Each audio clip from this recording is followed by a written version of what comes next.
प्रिय व्यूअर्स, इस सीरीज़ में हम हरियाणा जीके के उन प्रश्नों को पढ़ेंगे जो वर्ष 2021 में हुई परीक्षाओं में पूछे गए थे। हम प्रत्येक प्रश्न को व्याख्या सहित पढ़ेंगे ताकि एक ही प्रश्न से ज़्यादा नॉलेज प्राप्त कर सकें। चूँकि HSSC द्वारा बहुत सारे प्रश्न बार बार पूछे जाते हैं, इसलिए हमने यह सीरीज़ शुरू की है और आप इस सीरीज़ को फॉलो ज़रूर करें। यह आपकी तैयारी को और बेहतर बनाने में काफ़ी कारगर साबित होगी।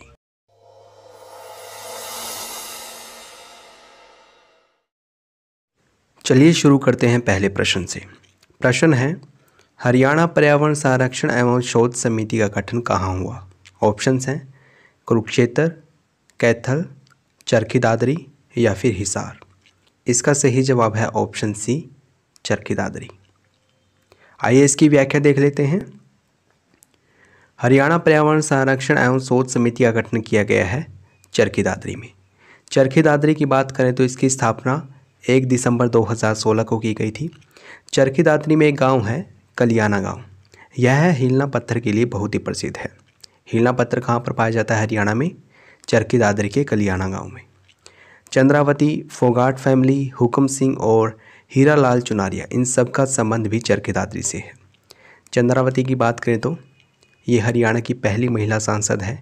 चौधरी बंसीलाल को हराकर ये सांसद बनी थी और पुदुचेरी की पहली उपराज्यपाल भी बनी थी। फोगाट फैमिली खेल से संबंधित है, बहुत ही प्रसिद्ध, आप सभी जानते हैं इनके बारे में। हुक्म सिंह है जो ये हरियाणा के पूर्व मुख्यमंत्री हैं और 2 बार उप मुख्यमंत्री भी रह चुके हैं। हरियाणा में 2 पर्यावरण न्यायालय हैं और वो हैं फरीदाबाद और हिसार में। ठीक है, आइए देख लेते हैं अगला प्रश्न।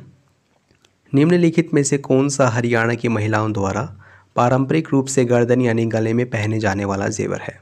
ऑप्शंस हैं हंसला, गुलबंद, मोहनमाला या फिर उपरोक्त सभी। इसका सही जवाब है ऑप्शन डी यानी उपरोक्त सभी, अर्थात हंसला, गुलबंद, मोहनमाला, ये तीनों के तीनों जेवर महिलाओं द्वारा गर्दन में पहने जाते हैं, गले में पहने जाते हैं। आइए इसकी व्याख्या देख लेते हैं। स्त्रियों द्वारा गले में पहने जाने वाले आभूषण हैं हार, हंसला, गुलबंद, मोहनमाला, बटन और गलसरी। ये सारे के सारे आभूषण महिलाओं द्वारा गले में पहने जाते हैं। हाथ में पहने जाने वाले आभूषणों की बात करें तो अंगूठी, हथफुल, आरसी, कंगना, पहुंची और कंडोला, ये हाथ में पहने जाने वाले आभूषण हैं, स्त्रियों द्वारा पहने जाते हैं। पुरली, नाथ, लौंग और कोका, ये कान में पहने जाने वाले आभूषण हैं और पैर में पहने जाने वाले आभूषण हैं पजेब, घुंघरू, रमझोल, छैलकड़े और चंद। दोस्तों, ये टॉपिक थोड़ा मुश्किल है क्योंकि यहाँ पर कुछ ऐसे नाम मिलेंगे आपको जो आपने पहली बार सुने हैं और जल्दी से याद भी नहीं होते, तो आप इनको ज़्यादा से ज़्यादा रिवाइज़ करें। और यहाँ से जो प्रश्न पूछे जाते हैं उनके गलत होने की संभावना थोड़ी ज़्यादा होती है, तो इस टॉपिक को थोड़ा ज़्यादा ध्यान से पढ़ें ताकि यहाँ से कोई भी प्रश्न गलत ना हो। आइए देख लेते हैं अगला प्रश्न। तीसरा प्रश्न है, ग्रीनिंग ऑफ हरियाणा नाम से वृक्षारोपण की व्यापक योजना कब शुरू की गई? ऑप्शंस हैं वर्ष 1982-83, वर्ष 1985-86, वर्ष 1989-90 या फिर वर्ष 1994-95। इसका सही जवाब है ऑप्शन सी, वर्ष 1989-90। ग्रीनिंग ऑफ हरियाणा योजना कब शुरू की गई? वर्ष 1989-90। आइए इसकी डिटेल देख लेते हैं। ग्रीनिंग ऑफ हरियाणा योजना वर्ष 1989-90 में शुरू की गई थी। इसका उद्देश्य है अधिक से अधिक पेड़ लगाना और हरियाणा में ही वर्ष 2006 में राज्य वन नीति लागू की गई थी। तो याद रखें, हरियाणा की राज्य वन नीति कब अप्लाई की गई? वर्ष 2006 में, और ग्रीनिंग ऑफ हरियाणा योजना वर्ष 1989-90 में लाई गई थी।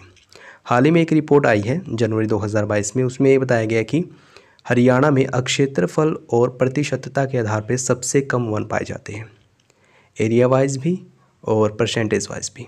सबसे कम वन पूरे भारत में किस राज्य में पाए जाते हैं? हमारे हरियाणा में। आइए देख लेते हैं अगला प्रश्न। निम्नलिखित में से किस नृत्य को हरियाणा का गिद्धा कहा जाता है?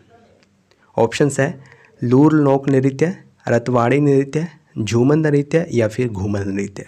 तो इसका सही जवाब है ऑप्शन सी, झूमर नृत्य। ऑप्शन सी और डी काफ़ी मिलते जुलते हैं, झूमर घूमर ये काफ़ी मिलते जुलते हैं, तो याद रखें झूमर नृत्य को हरियाणा का गिद्धा कहा जाता है। आइए इसकी डिटेल देख लेते हैं। हरियाणा का गिद्धा कहा जाता है झूमर नृत्य को। धमाल नृत्य हरियाणा का सबसे प्राचीन नृत्य है। जो लूर नृत्य है, यहाँ पर लूर का मतलब है लड़की, और इसमें प्रश्न उत्तर किए जाते हैं और यह नृत्य होली के समय में मनाया जाता है। रतवाड़ी नृत्य की बात करें तो यह दक्षिण हरियाणा खासतौर पे मेवात में प्रसिद्ध है और यह स्त्रियों तथा पुरुषों दोनों के द्वारा किया जाता है।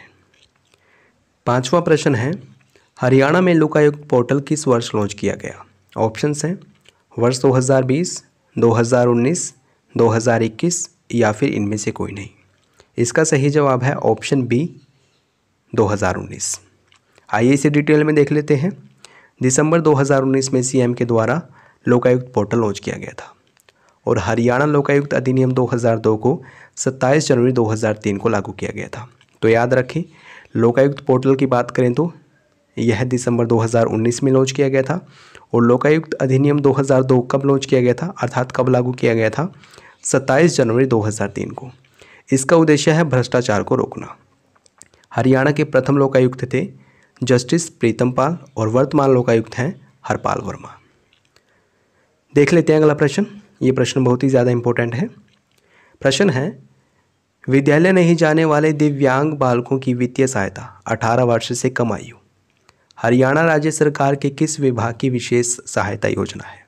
ऑप्शंस हैं वित्त, महिला एवं बाल विकास, सामाजिक न्याय एवं अधिकारिता या फिर स्वास्थ्य एवं परिवार कल्याण। इसका सही जवाब है ऑप्शन सी, सामाजिक न्याय एवं अधिकारिता मंत्रालय द्वारा ये योजना शुरू की गई है। हरियाणा के सामाजिक न्याय एवं अधिकारिता मंत्रालय द्वारा 18 वर्ष से कम आयु के विद्यार्थी जो स्कूल नहीं जाते हैं, दिव्यांग हैं, उनको वित्तीय सहायता दी जाती है। ठीक है, और यह मंत्रालय किनके पास है? ओम प्रकाश यादव के पास, जिनका चुनाव क्षेत्र है नारनौल महेंद्रगढ़। आपको ये भी बता दें, इसमें वित्तीय सहायता के रूप में 1200 रुपये दी जाते हैं प्रति माह। 7वां प्रश्न है, हरियाणा के निम्नलिखित में से किस प्रांत ने 1857 के विद्रोह में ब्रिटिश सेना को बहुमूल्य योगदान प्रदान किया? ऑप्शंस है बहादुरगढ़, तवारू, झज्जर या फिर जींद।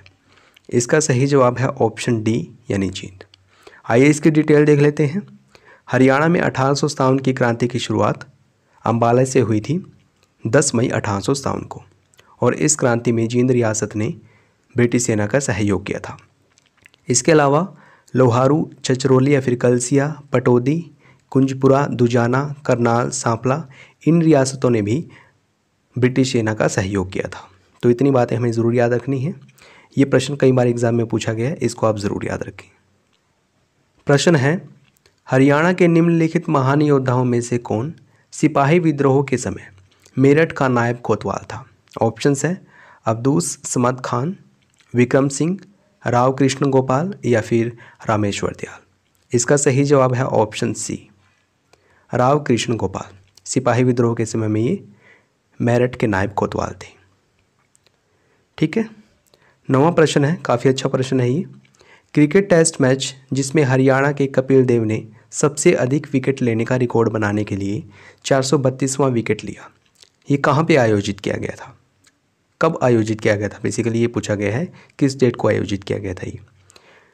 तो ऑप्शन है इसके 10 जनवरी 1992 को, 8 दिसंबर 1996 को, 8 फरवरी 1994 को या फिर 12 अगस्त 1997 को। तो इसका सही जवाब है ऑप्शन सी, 8 फरवरी 1994 को। इस मैच में कपिल देव ने सबसे ज़्यादा विकेट लेने का रिकॉर्ड बनाया था और 432वां विकेट लिया था। आइए इसकी भी डिटेल देख लेते हैं। 8 फरवरी 1994 को हुए टेस्ट मैच में कपिल देव ने 432वां विकेट लेकर सबसे अधिक विकेट लेने का रिकॉर्ड बनाया था। आप इस डेट को ज़रूर याद रखें। कपिल देव को हरियाणा का हरिकेन भी कहा जाता है और हरियाणा का तूफान भी कहा जाता है और इन्हीं की कप्तानी में भारत ने पहली बार वर्ल्ड कप जीता था वर्ष 1983 में और हाल ही में इन पे एक फिल्म भी बनी है 83, उस फिल्म का नाम है, जिसमें अभिनेता हैं रणबीर सिंह। ये इस वीडियो का अंतिम प्रश्न है और बहुत ही शानदार प्रश्न है। हरियाणा में महिलाओं द्वारा कमर से टखने तक पहने जाने वाली स्कर्ट जो बिना किसी कली के होती है और 4 नीले और 4 लाल धागों का उपयोग करके बुने हुए मोटे कपड़े से बनी होती है, कहलाती है? ऑप्शंस हैं धरना, खारा, थार या फिर कचरा। तो इसका सही जवाब है ऑप्शन बी यानी कि खारा। तो दोस्तों ये थे कुछ इंपॉर्टेंट प्रश्न जो प्रीवियस ईयर के एग्ज़ाम्स में पूछे गए थे। आशा करता हूँ आपने यहाँ से कुछ सीखा होगा। अगर आपको वीडियो अच्छी लगी है तो प्लीज़ इसको लाइक और शेयर करना ना भूलें। अगर आपने चैनल को सब्सक्राइब नहीं किया है प्लीज़ अभी सब्सक्राइब करें। वीडियो देखने के लिए आपका बहुत बहुत धन्यवाद।